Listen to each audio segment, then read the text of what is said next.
Sean todos bienvenidos, aquellos que nos visitan por primera vez, pues Dios les siga bendiciendo, aquellos que ya son de casa. De igual manera, sean todos bienvenidos. Pues bien, vamos a pasar a la palabra de Dios y vamos a pedirle al Señor que Él nos bendiga esta mañana, que sea su palabra, que salga limpia y pura para que nos edifique, para que salgamos bendecidos. Oremos a Dios. Padre, en el nombre de Jesús, te damos muchas gracias, Dios. Gracias por permitirnos un domingo más, Señor.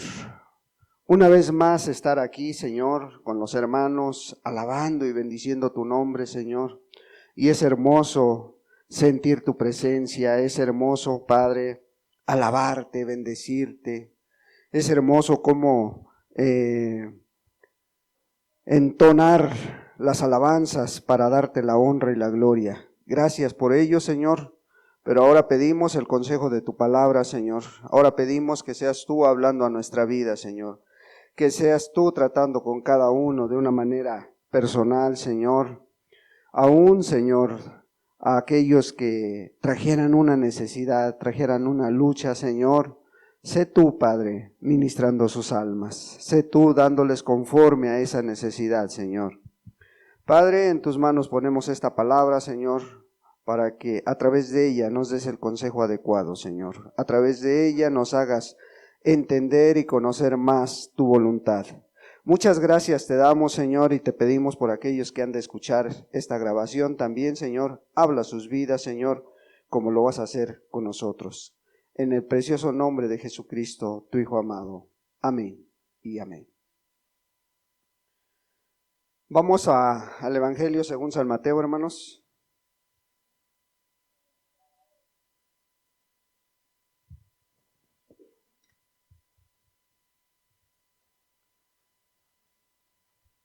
Mateo capítulo 16.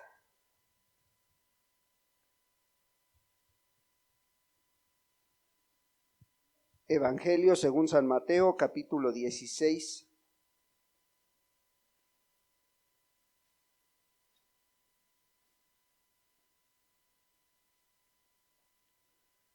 Versículo 13. Le vamos a dar lectura hasta el 19. Dice la bendita palabra de Dios: Viniendo Jesús a la región de Cesarea de Filipo, preguntó a sus discípulos diciendo: ¿Quién dicen los hombres que es el Hijo del Hombre? Ellos dijeron: unos, Juan el Bautista, otros, Elías, y otros, Jeremías, o alguno de los profetas. Él les dijo: ¿y vosotros quién decís que soy yo? Respondiendo Simón Pedro dijo: Tú eres el Cristo, el Hijo del Dios viviente. Entonces le respondió Jesús: Bienaventurado eres, Simón, hijo de Jonás, porque no te lo reveló carne ni sangre, sino mi Padre que está en los cielos. Y yo también te digo que tú eres Pedro, y sobre esta roca edificaré mi iglesia, y las puertas del Hades no prevalecerán contra ella. Y a ti te daré las llaves del reino de los cielos, y todo lo que atares en la tierra será atado en los cielos, y todo lo que desatares en la tierra será desatado en los cielos. Un pasaje que para muchos es conocido, para otros a lo mejor no tanto, pero un pasaje que nos deja ver claramente cómo aún en su tiempo que Jesús anduvo en esta tierra, no le conocieron. No le conocían, ¿sí? Aún sus propios discípulos titubeaban cuando él les cuestionaba quién era él. ¿Ah? ¿quién dicen los hombres que es el Hijo del Hombre? Yo creo que si a ti te preguntaran en este momento, si tú en este momento recibieras esa pregunta, ¿qué contestarías? Yo me imagino que contestarían algunas cosas como estas. ¿Quién es Jesús para ti? Pues para mí es mi Salvador, para mí es mi Dios, para mí es mi Rey. Y así cosas como estas que te acabo de mencionar, ¿verdad? Bueno, él quería saber realmente qué pensaban de él, o qué pensaban que quién era él, ¿sí? Preguntó a sus discípulos diciendo, ¿quién dicen los hombres que es el Hijo del Hombre? Ellos dijeron, unos, Juan el Bautista. Fíjate, desde ahí ya es una respuesta incorrecta. O sea, estaban confundiendo a Jesús con Juan el Bautista. No, otros decían, no, otro es Elías, ¿sí? Por las señales que hacía. Otros Jeremías, que era prototipo de Jesús. Sí fueron todos estos personajes prototipo de Jesús, pero no eran Jesús. Algunos que estaban más errados en su respuesta decían, pues alguno de los profetas, ¿no? Pero después directamente a los discípulos les dice, bueno, ¿y vosotros? O sea, ¿quién decís que soy yo? Y de los 12, uno se atrevió a responder, inspirado por el Espíritu Santo, inspirado por Dios. ¿Ah? Simón Pedro dice, tú eres el Cristo, el Hijo del Dios viviente. Esa era la respuesta adecuada. Ese era lo que Jesús quería escuchar de los labios de la gente. Que lo reconocieran como Hijo de Dios. Cosa que la gente, como hoy en día, pues muchos no reconocen a Dios en la persona de Cristo Jesús. Pero fíjate, después, entonces le respondió Jesús, bienaventurado eres. O sea, ¿qué le dice? A ver, bienaventurado.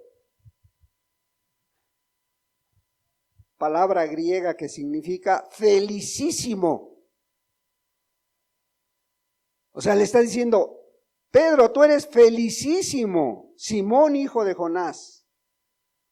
Y eres feliz, ¿sabes por qué? Porque no te lo reveló sangre, sino mi Padre que está en los cielos, dice. Fíjate qué hermosas palabras recibió el apóstol Pedro. Bienaventurado eres, felicísimo eres porque Dios ya te reveló al Hijo. ¿Y cuántos de nosotros a veces pasamos años y años y no podemos conocer a Cristo Jesús? ¿Por qué? Porque el Padre no se los ha revelado. Porque cuando el Padre revela a Cristo Jesús, rápidamente las personas cambian en su forma de pensar, en su forma de ser.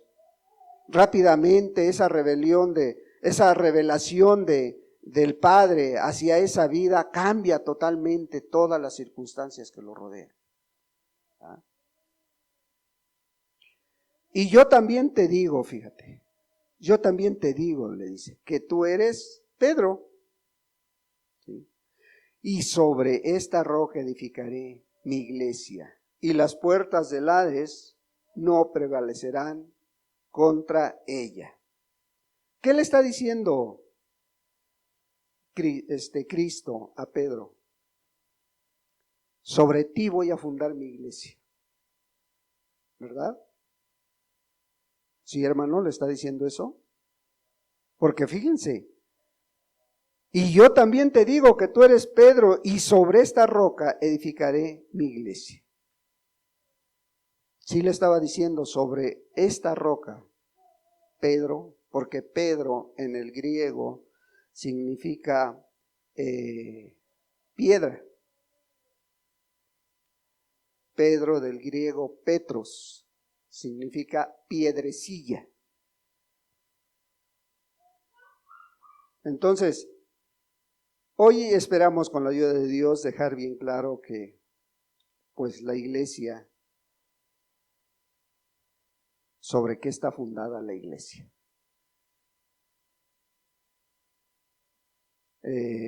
Iglesia significa asamblea, congregación, una reunión, también puede ser un templo, ¿sí? Un santuario, pero Jesús no se estaba refiriendo a la fundación de esa iglesia, no se estaba refiriendo a la fundación de un santuario, no se estaba refiriendo a una simple congregación, ¿sí? A ella no se estaba refiriendo el Señor Jesús. Se estaba refiriendo a la iglesia que Él compró con su sangre preciosa, ¿sí?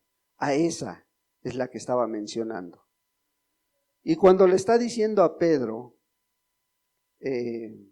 sobre esta roca edificaré mi iglesia, no significa que Pedro iba a ser el fundador de la iglesia, como hoy en día en alguna denominación, o más bien la Iglesia Católica dice que Pedro fue el primer papa. Bueno, ese es para otro tema, pero lo que queremos dejar bien claro con esta plática es el fundador de la iglesia, ¿verdad? ¿Quién fue y por qué existe la iglesia? Iglesia en griego es eclesiastía, que dice simplemente llamar afuera, hacer una simple asamblea, ¿sí? Una asamblea pública. Pero Jesús, fíjate, Jesús nada más menciona 2 veces a lo largo de los evangelios, nada más 2 veces menciona la palabra iglesia.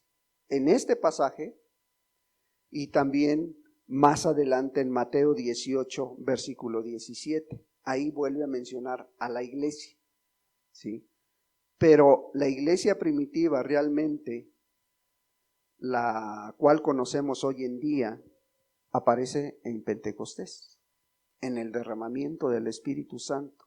A partir de Pentecostés empieza esa historia de la iglesia, o de lo que hoy conocemos como iglesia, ¿sí? El apóstol Pablo en todas las cartas frecuentemente menciona la iglesia, ¿sí? Pero la menciona como cuerpo de Cristo, como algo especial, como algo que es propiedad de Cristo Jesús. Siempre tiene palabras que elevan la vida de estas personas al mencionarlas como iglesia, ¿sí? Ahora, la iglesia de la cual está mencionando Cristo Jesús es la heredera de todas las promesas que Él dejó sobre esta tierra. Mira, vamos a ver Colosenses 1. Colosenses 1. Vamos a buscar varias citas. Colosenses capítulo 1, versículo 21 al 27.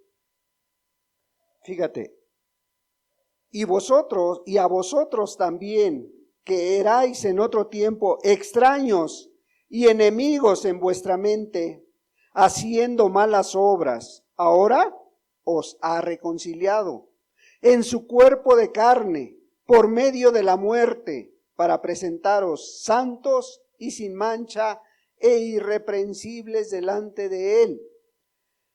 Si en verdad permanecéis fundados y firmes en la fe y sin moveros de la esperanza del Evangelio que habéis oído, el cual se predica en toda la creación que está debajo del cielo, del cual yo, Pablo, fui hecho ministro.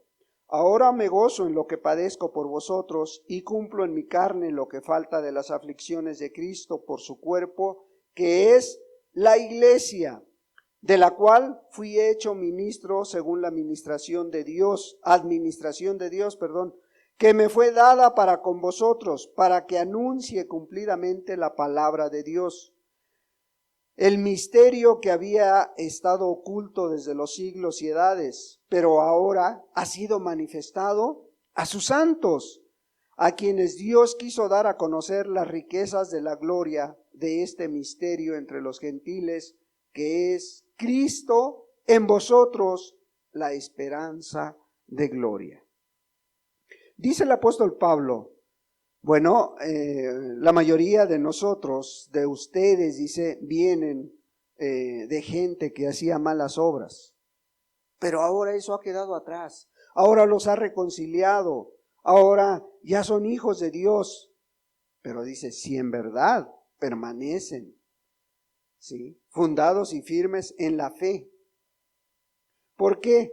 Dice, porque esto antes era un misterio, pero ahora ha quedado atrás. ¿Sabes por qué? Porque el Evangelio te lo dice todo. El Evangelio te lo descubre. La palabra de Dios te descubre todo aquello que antes había oculto. En el Antiguo Testamento no había una iglesia. ¿Por qué? Porque Cristo no había aún venido a esta tierra y no había dado a conocer la palabra de Dios de esa manera. Pero hoy han sido quitadas todas esos velos, todos esos misterios han quedado atrás. Y ahora el que no quiere conocer a Cristo es por propia voluntad.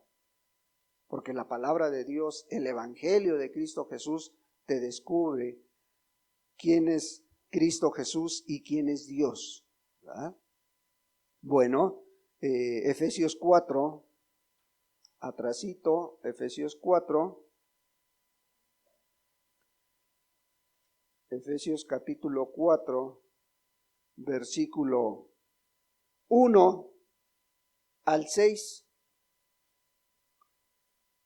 Yo pues, preso en el Señor, os ruego que andéis como es digno de la vocación con que fuisteis llamados, con toda humildad y mansedumbre, soportándonos con paciencia los unos a los otros en amor, solícitos en guardar la unidad del Espíritu en el vínculo de la paz, un cuerpo y un espíritu, como fuisteis también llamados en una misma esperanza de vuestra vocación.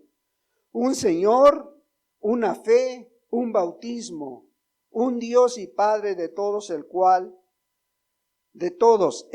es sobre todos y por todos y en todos. ¿Verdad?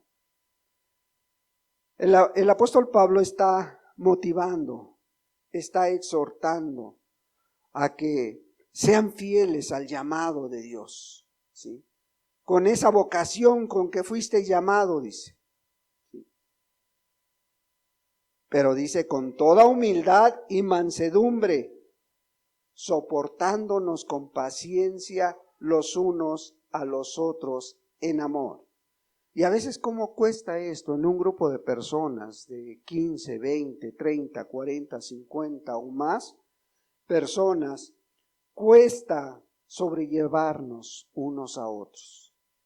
Pero aquel que es hijo de Dios, dice, con toda humildad, mansedumbre, con paciencia, aún con los defectos y virtudes de cada uno, aún dice, bueno, sean pacientes.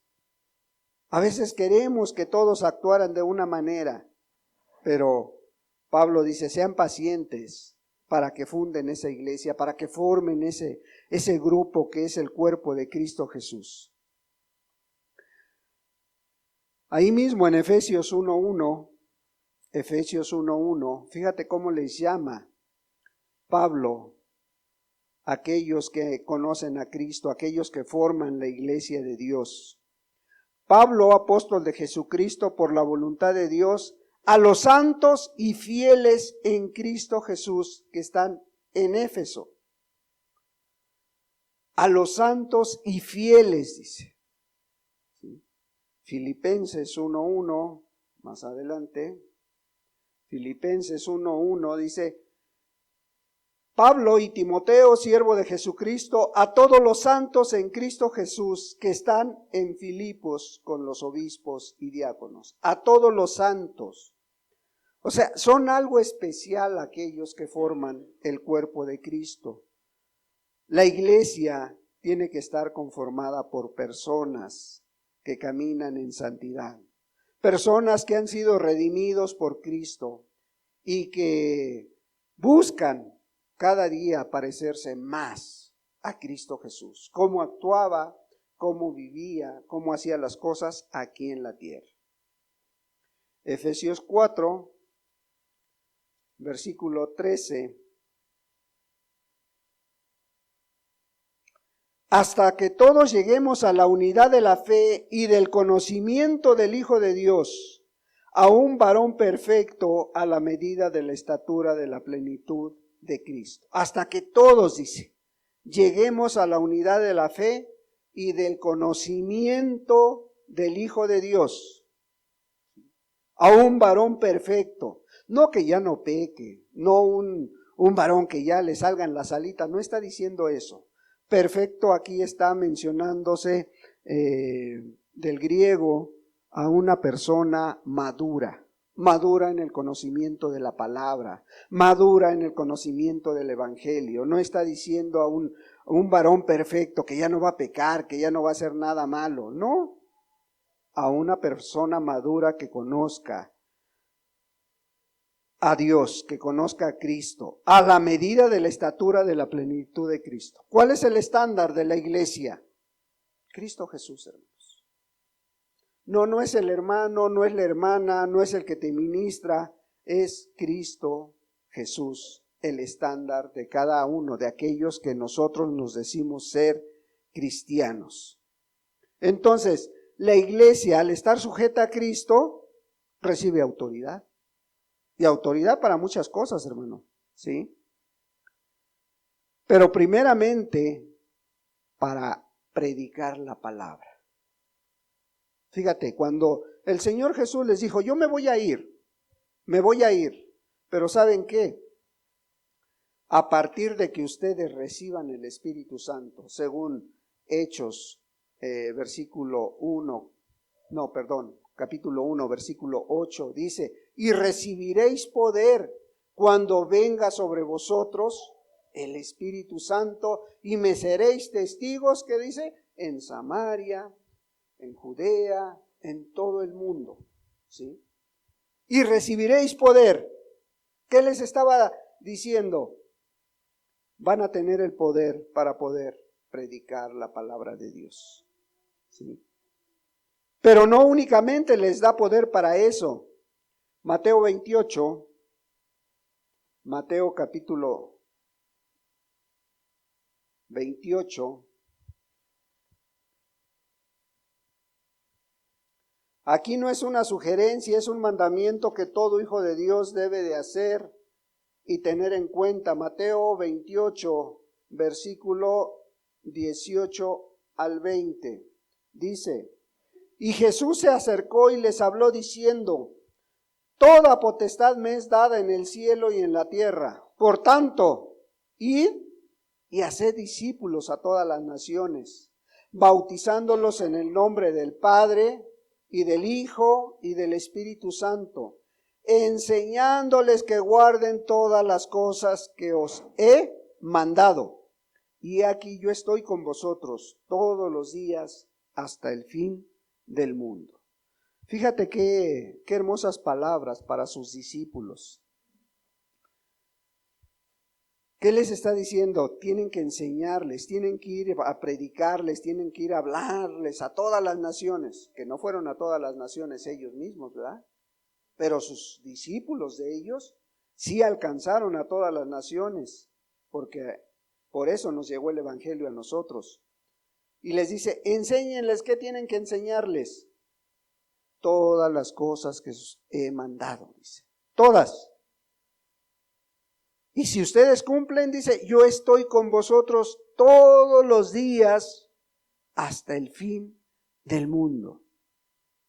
O sea, una sola vez, no, todos los días, dice.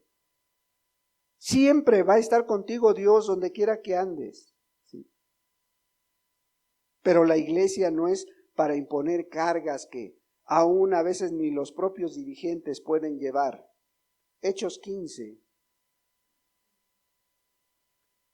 Hechos capítulo 15, versículo 28 y 29.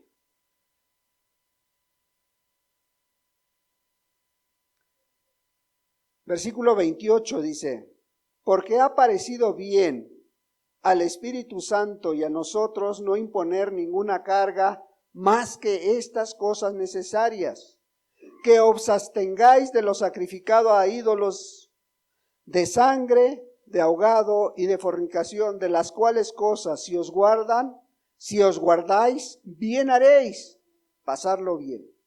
¿Qué estaba pasando? Bueno, que la iglesia de ese tiempo estaba compuesta por judíos, estaba compuesta por gentiles, y que los judíos querían imponer la ley, querían imponer esa ley ceremonial que Jesús vino a cumplir y a hacerla a un lado. La ley ceremonial, no la ley moral. Y ellos entraron en una asamblea donde estaban los principales dirigentes de aquel entonces y donde estaba Pedro. Y a los gentiles querían que se hicieran la circuncisión, que viene de la ley ceremonial. Entonces ellos querían que cumplieran con esto los gentiles. Pero por eso Pedro, después de orar, después de analizar las cosas, él, inspirado por Dios, les dice, porque ha parecido bien al Espíritu Santo y a nosotros no imponer ninguna carga más que estas cosas necesarias. O sea, no imponer leyes que, les digo, muchas veces ni siquiera los propios dirigentes cumplen o los propios pastores que las llevan a cabo, pero que imponen muchas leyes. ¿Para qué? Y muchos rituales. Y a veces no es necesario, sino que dice, únicamente que se abstengan de lo sacrificado a los ídolos. Sí, a esas fiestas paganas donde le ofrecen su sacrificio a los ídolos. De eso dice, no participes. ¿Como cuáles? Como la fiesta del pueblo, sí, como el 12 de diciembre. Todas esas fiestas, dice, absténganse, ¿sí? Y hoy en día ya han ido agregando el día 28 de cada mes, San Judas y varias fiestas paganas que les dice, de todo eso absténganse, pero tampoco participen de un animal que se ahogó. ¿Sí? Ese animal que murió y que no fue derramada su sangre. De ese no coman. ¿Por qué? Porque es pecado delante de Dios comer al animal con todo y sangre. ¿Por qué? Porque la vida del animal está en su sangre. Por eso es pecado delante de Dios. Dice, y pues también abstenerse de fornicación. 3 cosas bien importantes, ¿verdad? Sangre, ahogado. Dice nada de eso. Pecado escandaloso. Si os guardáis, dice, pasarla bien. Entonces, pero hoy en día, ¿qué te dicen? En algunas congregaciones, si traes tacones, estás en pecado. ¿Sí? Si usas aretes, estás en pecado. Y así cosas insignificantes que no van directamente a la salvación, ¿sí? Sino que no se impongan esos ritos, esos rituales, ¿sí? Lo que sí les encarga mucho es que denuncien al pecado. En aquel tiempo, fíjate, pasó un hecho muy, muy conocido, Hechos capítulo 5. Hechos capítulo 5, versículo 1 al 4. Se estaba formando la iglesia primitiva, ¿verdad? Empezaba. Versículo 1 dice, pero cierto hombre llamado Ananías con Zafira su mujer, vendió una heredad y sustrajo del precio, sabiéndolo también su mujer, y trayendo solo una parte la puso a los pies de los apóstoles. Y dijo Pedro, Ananías, ¿Por qué llenó Satanás tu corazón para que mintieses al Espíritu Santo y sustrajeses del precio de la heredad? Reteniéndola no se te quedaba a ti, y vendida no estaba en tu poder. ¿Por qué pusiste esto en tu corazón? No has mentido a los hombres, sino a Dios. ¿Cuál era la encomienda o la visión que tenía Pedro en esos momentos? Tenía que denunciar todo tipo de pecado. Y aquí este matrimonio, como había visto que los demás, en el capítulo 4, habían vendido también propiedades y los habían puesto en las manos de los discípulos. ¿Para qué? Para que se les repartiera a los pobres de la iglesia, para que se ayudara a las viudas, a los huérfanos, para que se hiciera bien con ese dinero que habían obtenido de su propiedad. Entonces esto se les hizo fácil también. Bueno, vamos a aparentar ser cristianos y vamos a vender nuestra propiedad y vamos a dar una parte nada más. Pero Pedro le está diciendo, bueno, ¿no era tuyo el terreno? Si te lo hubieras quedado, pues nadie te lo hubiera quitado. Ahora, si lo hubieses vendido, pero hubieras destinado una parte nada más para él, no había ningún problema.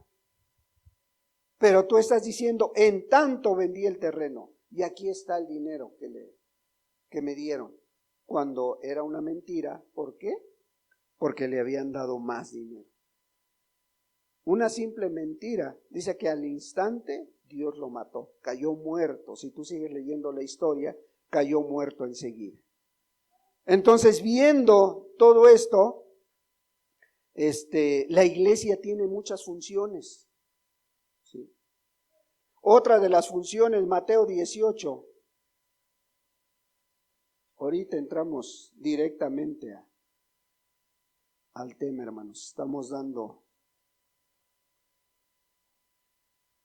Estamos explicando qué tanto abarca la iglesia, el poder de la iglesia, hermanos. ¿Sí? Mateo 18, versículo 15 al 18. Fíjate. Por tanto, si tu hermano peca contra ti, ve y repréndele, estando tú y él solos. Si te oyere, has ganado a tu hermano.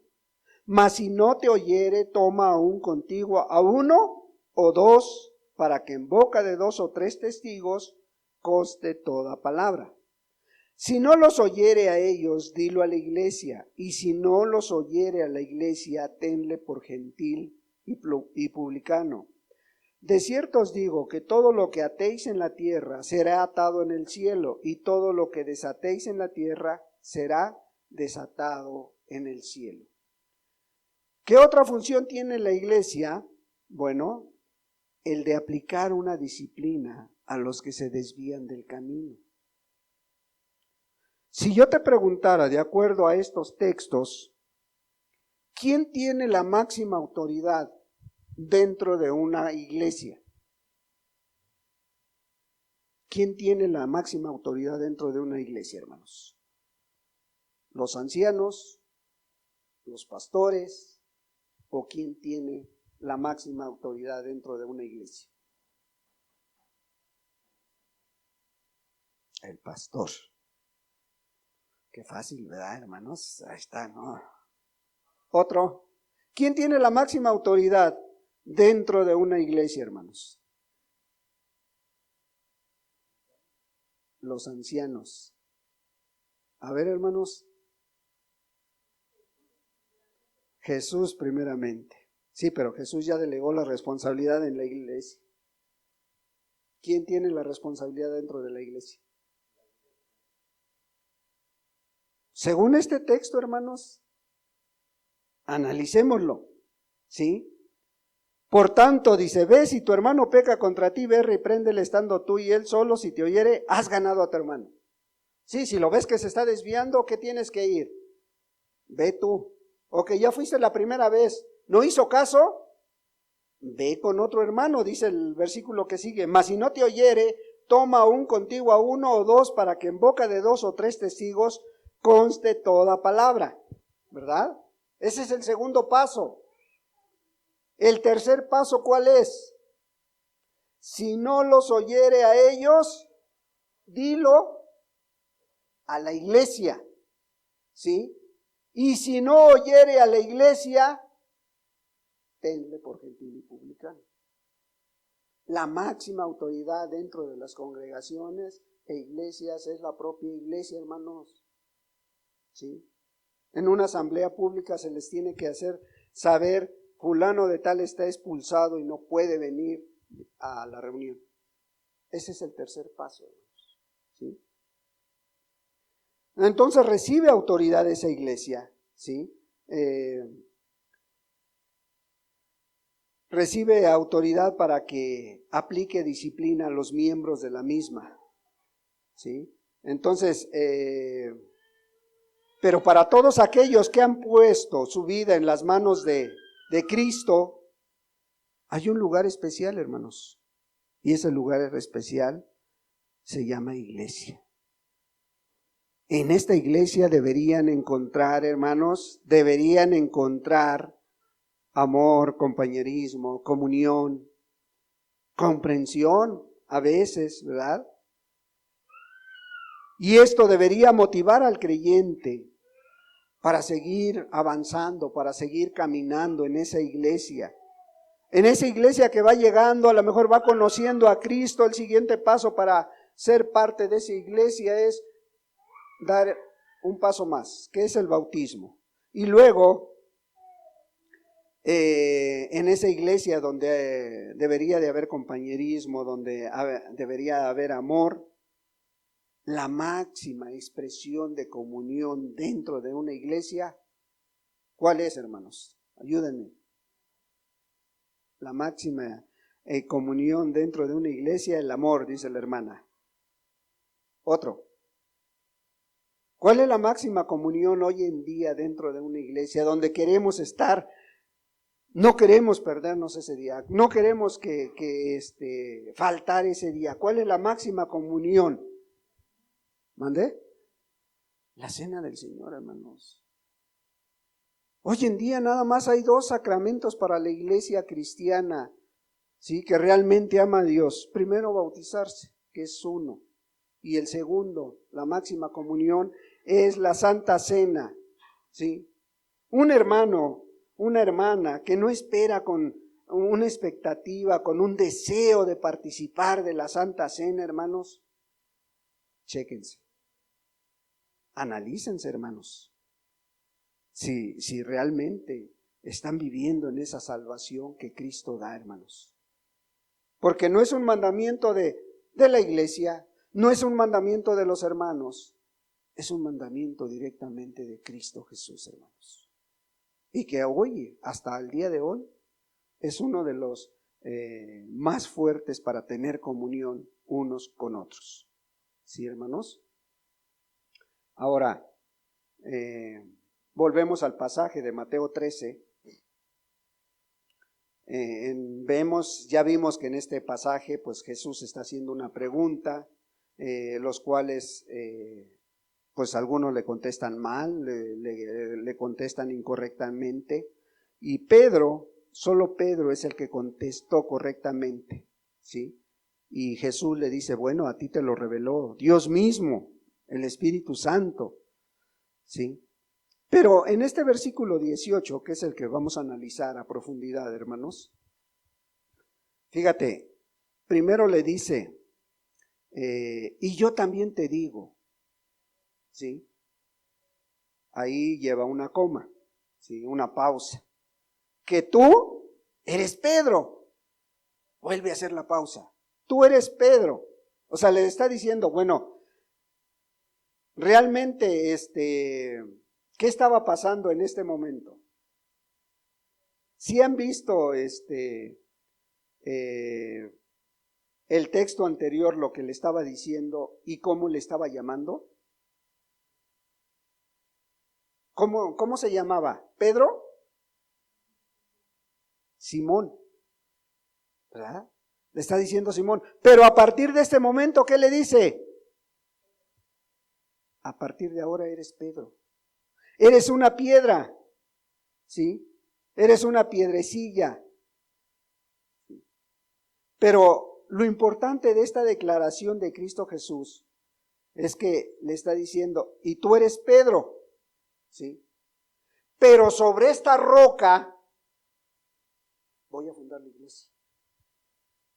No le está diciendo sobre ti voy a fundar la iglesia.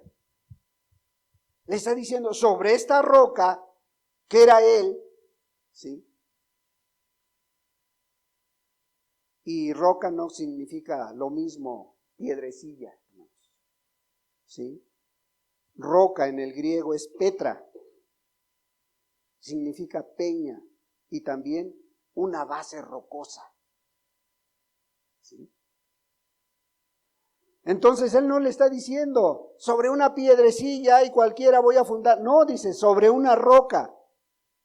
Pero entonces, ¿cómo sabemos que realmente Jesús es la roca? ¿Sí?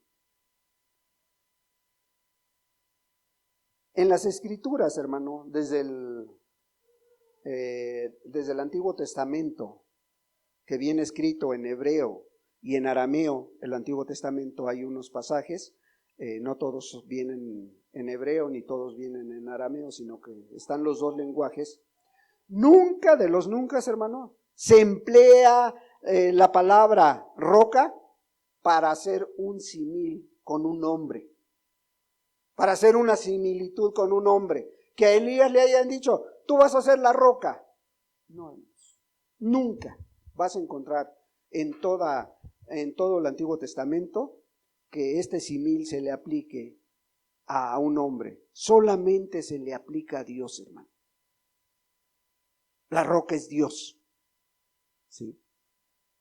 Ahora, Pedro nunca dijo que él era el fundamento o el fundador de la iglesia, ni el fundamento de la iglesia.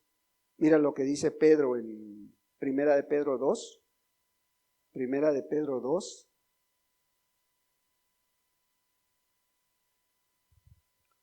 Capítulo 2, vamos a darle lectura desde el versículo 4. Primera de Pedro 2, 4, dice, acercándoos a él, piedra viva, desechada ciertamente por los hombres, mas para Dios escogida y preciosa.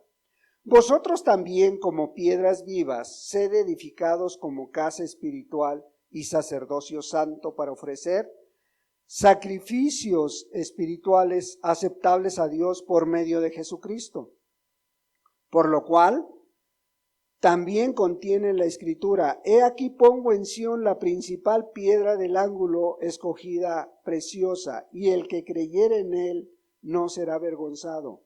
Para vosotros, pues, los que creéis, él es precioso, pero para los que no creen, la piedra que los edificadores desecharon ha venido a ser la cabeza del ángulo, y piedra de tropiezo y roca que hace caer, porque tropiezan en la palabra, siendo desobedientes, a lo cual fueron también destinados. Pedro está diciendo, acérquense a él, no a mí, porque él no fundó la iglesia. ¿Ah? Volvemos al versículo 18 de Mateo 16, 18, ¿sí? Donde está diciendo, pues vemos que esta es la primera vez que Cristo Jesús menciona la iglesia. La segunda ya la acabamos de leer en el capítulo 18. Edificaré mi iglesia, dice, ¿sí? En el Antiguo Testamento no existía una iglesia como tal, ni se menciona su forma como tal. Hasta el día después de Pentecostés se empieza a formar esa iglesia y se compone por todos los verdaderos creyentes en Cristo Jesús, tanto judíos como gentiles hoy en día. Surge una distinta sociedad en aquel tiempo, algo nuevo, ¿sí? ¿Y cómo se empieza a dar a conocer? Como el cuerpo de Cristo, como la esposa de Cristo, como la novia de Cristo también, ¿sí? Entonces, vemos que el que está edificando la iglesia es Cristo Jesús. ¿De quién va a ser esta iglesia? Pues de Cristo. Las iglesias deben ser edificadas sobre Cristo Jesús, no sobre un movimiento, no sobre una declaración de fe, sino sobre Cristo Jesús. Él es la roca de toda la Escritura. Vamos a ver algunos ejemplos. Salmo 18. Salmo capítulo 18, versículo 31. 31.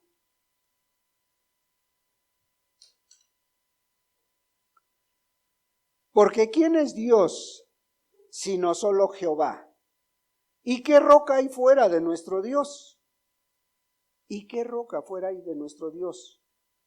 De ahí nos brincamos al versículo 46 de este mismo capítulo, 46. Versículo 46 del capítulo 18 dice: Viva Jehová, y bendita sea mi roca, y enaltecido sea el Dios de mi salvación. O sea, la roca del salmista era Jehová, ¿verdad? Él es la roca del salmista. Versículo, capítulo 62 del mismo de Salmos, capítulo 62, versículo 2. Él solamente es mi roca y mi salvación, es mi refugio, no resbalaré mucho, dice. ¿Sí? Capítulo 95 de Salmos. 95, versículo 1. Venid, aclamemos alegremente a Jehová, cantemos con júbilo a la roca de nuestra salvación. Lo tenían muy claro. ¿Quién era la roca? Sí. Para Pablo vamos a ver quién era la roca. Romanos 9, Romanos capítulo 9.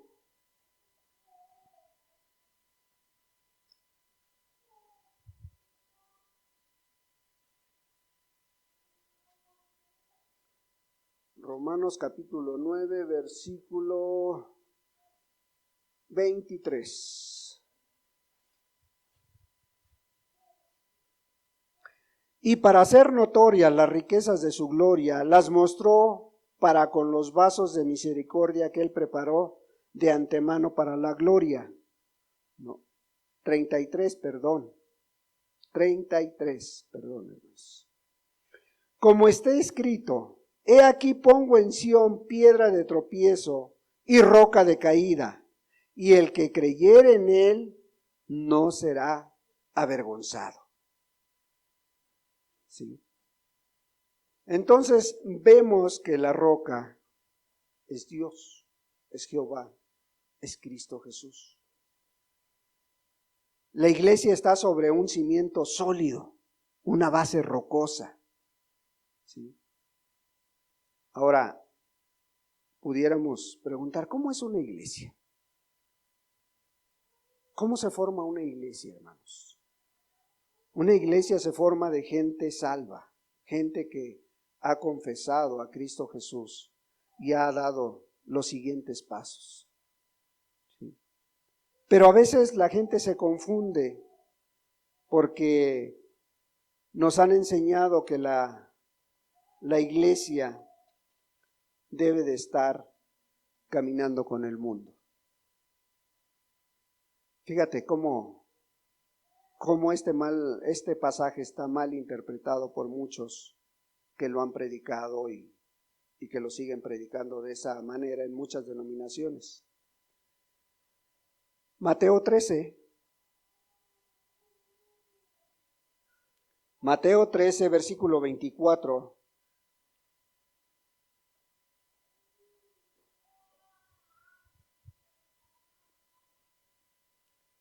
Mateo 13, 24 dice: le refirió otra parábola diciendo: el reino de los cielos es semejante a un hombre que sembró buena semilla en su campo. Pero mientras dormían los hombres, vino su enemigo y sembró cizaña entre el trigo y se fue. Y cuando salió la hierba y dio fruto, entonces apareció también la cizaña. Vinieron entonces los siervos del padre de familia y le dijeron: Señor, ¿no sembraste buena semilla en tu campo? ¿De dónde pues tienes cizaña? Él les dijo: un enemigo ha hecho esto. Y los siervos le dijeron: ¿quieres pues que vayamos y arranquemos? Y la arranquemos. Él les dijo: no, no sea que al arrancar la cizaña, arranquéis también con ellas el trigo. Dejad crecer juntamente lo uno y lo otro hasta la siega, y al tiempo de la siega, yo diré a los segadores: recoger primero la cizaña y atarla en manojos para quemarla, pero recoger el trigo en mi granero. ¿Qué está diciendo esta parábola? Está diciendo que la iglesia debe caminar juntamente con el mundo. ¿O qué entiendes tú por esta parábola? A ver, hermanos, que hay salvos y no salvos. Dentro de la iglesia hay salvos y no salvos. ¿Sí, hermanos? ¿Otro? A mí cuando me enseñaron esta parábola, ya cuando pertenecíamos a la iglesia, algún día cuestionamos y dijimos: oye, hermano, ¿por qué fulano hace esto? ¿Por qué sutano hace esto?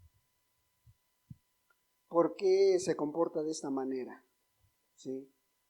La respuesta que me dieron: mira, esta parábola está diciendo que dejemos caminar, crecer juntamente la cizaña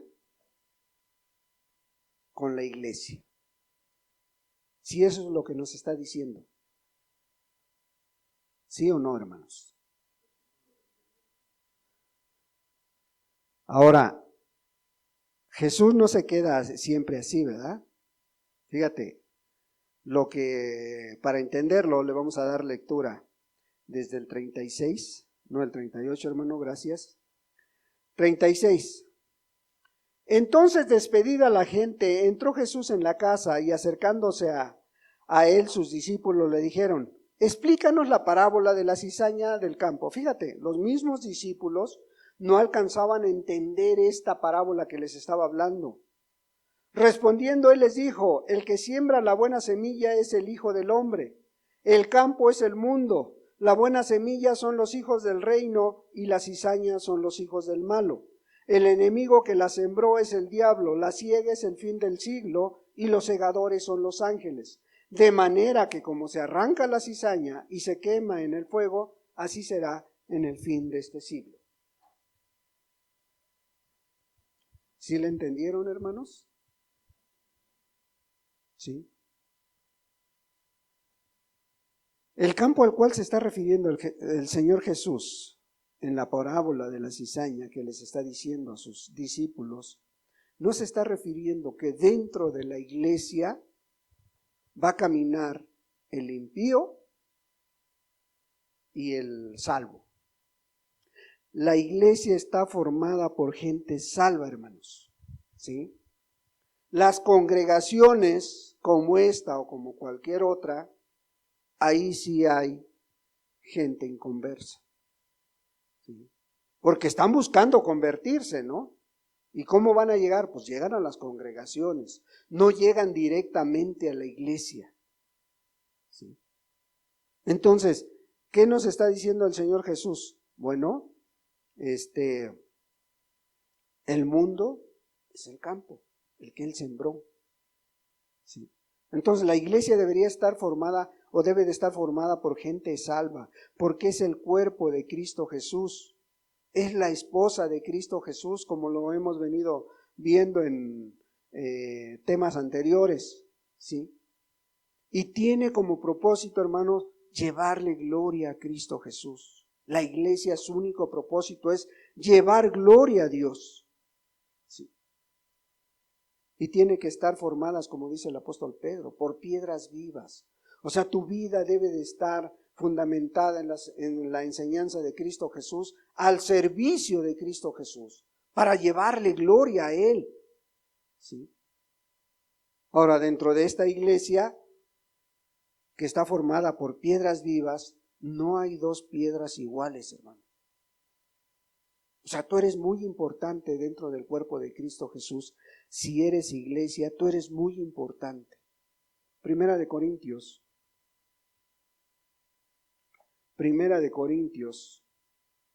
Aquí hace otra similitud, otro simil. Primera de Corintios, capítulo 12, versículo 26. No, versículo 12 al 26, perdón. 12 al 26. Está un poco larga, pero para que la entendamos sí necesitamos darle lectura a todo el pasaje.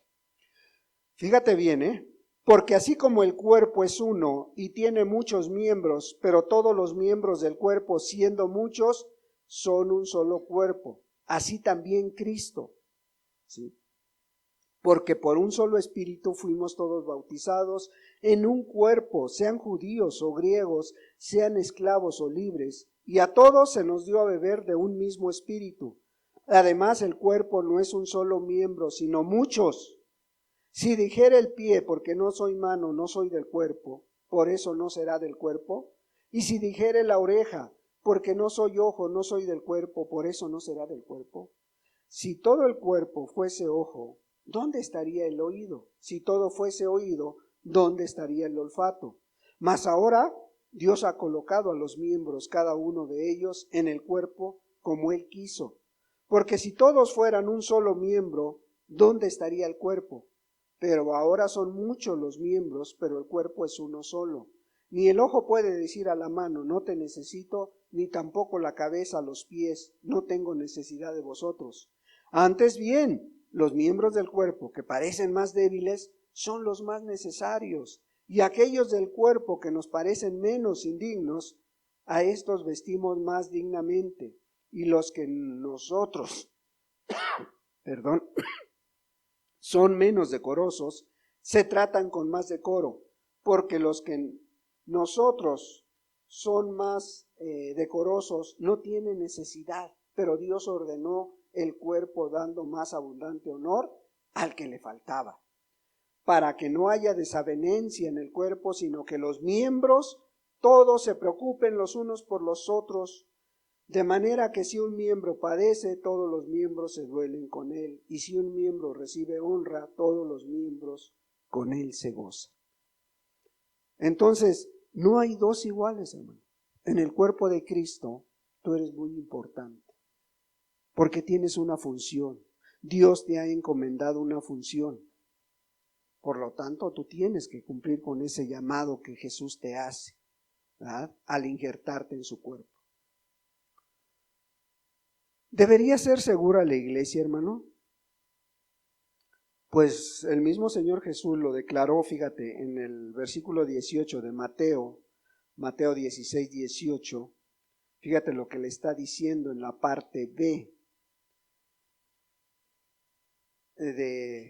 Dice, y las puertas del Hades no prevalecerán contra ella. ¿Es segura la iglesia? Cristo Jesús lo está declarando que sí, hermanos. ¿Sí? ¿Qué quiso decir con las puertas del Hades, hermano? Hades es una palabra griega que se usa para traducir del vocablo hebreo Seol, infierno, tumba, ¿sí? Y en aquel tiempo se conocía como morada de los muertos. Y allí estaban buenos y malos, nada más que con una diferencia. Unos estaban de un lado y otros estaban de otro. Acuérdense que todas estas palabras que mencionamos están escritas directamente para los judíos, enfocados a que en ese tiempo todavía la ley estaba vigente. Por lo tanto, todo lo que se conocía del Antiguo Testamento estaba vigente. ¿Por qué? Porque Jesús no había sido glorificado, porque Jesús no había todavía subido al cielo. Y entonces, ¿qué pasaba con los que se murieron en el Antiguo Testamento? ¿A dónde fueron a parar los buenos y los malos? Ya lo he explicado varias veces, hermanos. ¿A dónde fueron a parar? Cuando moría una persona en el Antiguo Testamento y amaba a Dios, conocía a Dios, ¿a dónde iba a parar?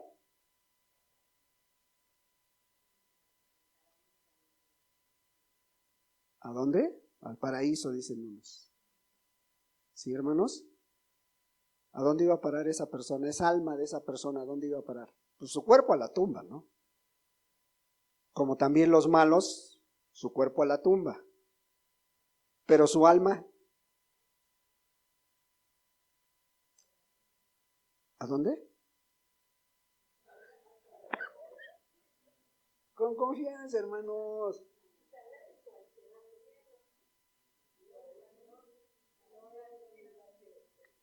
Los buenos, las personas que morían en Dios, iban a parar al seno de Abraham, hermanos. ¿Sí? Acuérdate del pasaje del rico y Lázaro. ¿Sí? Y muchos dicen, esa es una historia, es una parábola, es una historia que es muy diferente, es algo real que Cristo Jesús lo puso como ejemplo. Los salvos iban a parar al seno de Abraham. ¿Por qué? Porque Jesús no había subido al cielo, nadie podía subir al cielo todavía. Pero posteriormente, después de que Jesús sube al cielo, ahora ya no vas al seno de Abraham, ahora vas directamente a la presencia de Cristo Jesús. ¿Verdad? Y los otros van al lugar de tormento. ¿Cuál es el lugar de tormento? El lugar de tormento pasajero. ¿A dónde? El infierno. Es el lugar pasajero. Después se van a ir más.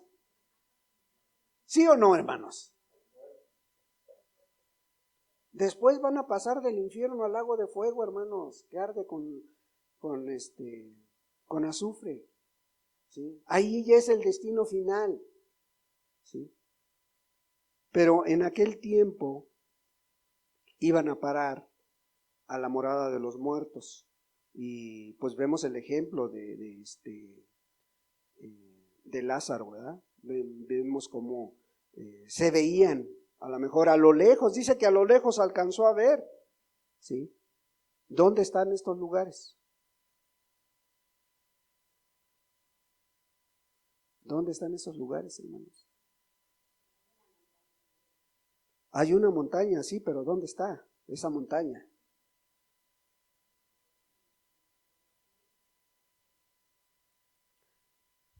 Según la Biblia, el infierno está abajo, ¿no?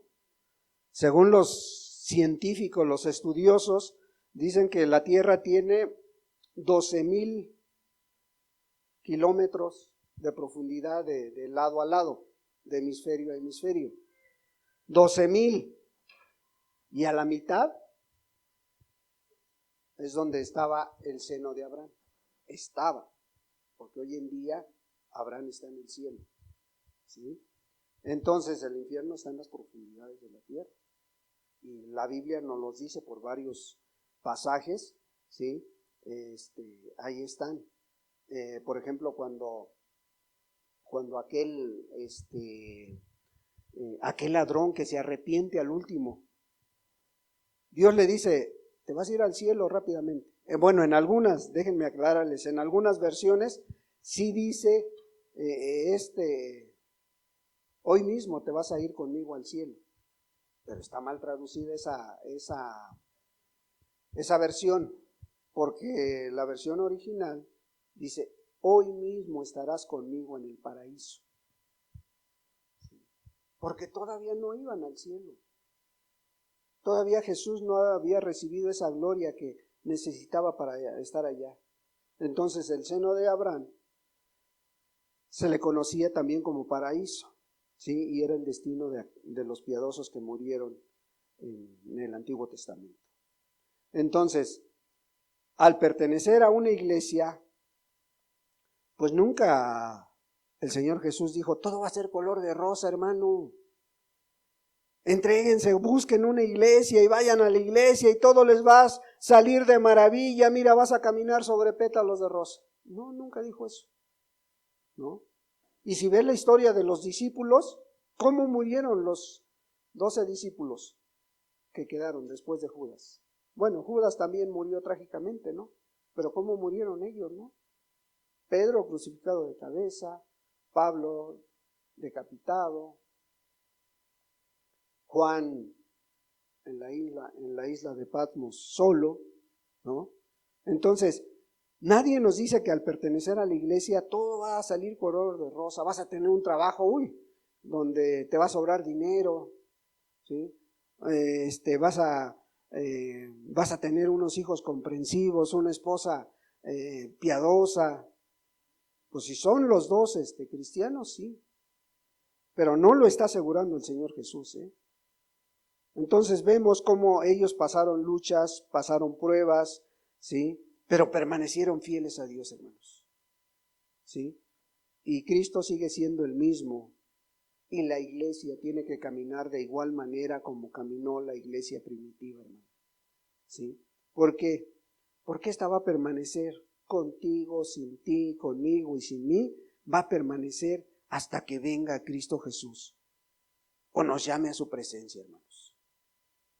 Pero a grandes rasgos, ese es el verdadero fundamento de una iglesia, hermanos. Ahora, la última pregunta sería, ¿tú ya perteneces a esa iglesia, hermano? ¿Tú ya eres parte de ese cuerpo de Cristo Jesús? ¿Sí? ¿Tu vida está edificada sobre esa roca? ¿Tú estás haciendo tu parte en ese cuerpo al cual Dios te llamó? Porque eres parte importante de ese cuerpo. ¿Cómo estás esperando a Cristo, hermano? Como esa novia preparada ya para la boda, bien dispuesta. ¿Cómo lo estás esperando? Como esa esposa ataviada para encontrar a su esposo. ¿Sí? Ataviada de esos linos finos, dice la palabra de Dios. ¿Sí lo estás esperando de esa manera? ¿Cómo esperas la llegada de Cristo Jesús? ¿Cómo esperas el llamado de Cristo Jesús en estos tiempos? ¿O realmente ni siquiera te interesa? Porque va a venir, hermanos. Ya sea que venga por su iglesia y, como dice el pasaje, y a ti te daré las llaves del reino de los cielos, y todo lo que atares en la tierra será atado en los cielos, y todo lo que desatares en la tierra será desatado en los cielos. ¿Sí? Pero él dice que en los postreros tiempos va a venir la siega, va a ver la cosecha. ¿De qué lado vas a estar? ¿De qué lado vas a estar? De aquellos que están esperando con mucho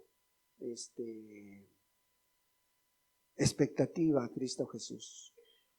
Sí ven, Señor Jesús, le podemos decir hoy en día, sí ven, Señor Jesús, te estoy esperando. ¿O qué pasa con nosotros, hermanos? ¿O qué pasa con tu vida? Medítalo un momento mientras damos gracias a Dios. Padre, en el nombre de Jesús te doy muchas gracias, Dios. Gracias por tu palabra, Señor. Gracias, amado Dios, porque podemos entender, Padre, que tu iglesia está firme, está sólida porque está fundada sobre la roca. Y esa roca eres tú, Padre. Gracias.